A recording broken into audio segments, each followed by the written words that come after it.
Hey gang, what's up? Welcome back here to another edition of the Fishing Teacher, and thanks for tuning in, man. We are actually heading down to Table Rock Lake for our BFL practice day today. We got our tournament tomorrow, and not going to have a lot of time to do today's video, so going to do driving down to the lake here. What I want to talk about today is sort of pertinent to what I'm getting ready to do here, April tournament down at Table Rock Lake.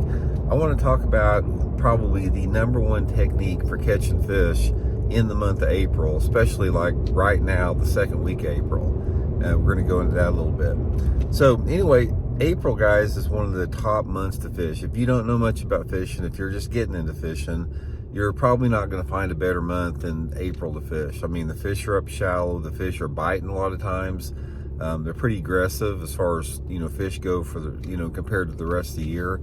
So there's really a lot of different ways that you can catch fish. But as far as just catching fish and having a chance to catch some quality fish, guys, there's nothing that compares to a shaky head for catching fish in the month of April. I think it's the #1 way to catch them, simply because of the mood and the personality of the bass. I mean, most of the lakes across the country, guys, unless you're down south or something like that, or way up north, the fish are going to be somewhere in the spawning phase. They're going to be in that late pre-spawn, they're going to be spawned, they're going to be early post-spawn. And guys, a shaky head will just get a lot of bites. I mean, the mood and the personality of the bass, they tend to feed off the bottom more in April, especially in and around the spawn. And I have, if I look at like my top 10 lures for catching bass in April, there's no doubt the shaky head stands head and tall above anything else. But I'll give you guys 2 tips as far as shaky heading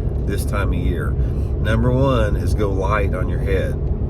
I prefer a 1/16 of an ounce head. By far, I get more bites on a 1/16 of an ounce.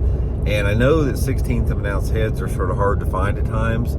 So what you can do is you can get like an 1/8 ounce head, which is really common, and just take a metal file and just knock some of the material off. Like take half the lead off the head and then paint it red with some red fingernail polish, and then you got you a 1/16 of an ounce head. And the second, guys, is go larger on your shaky head.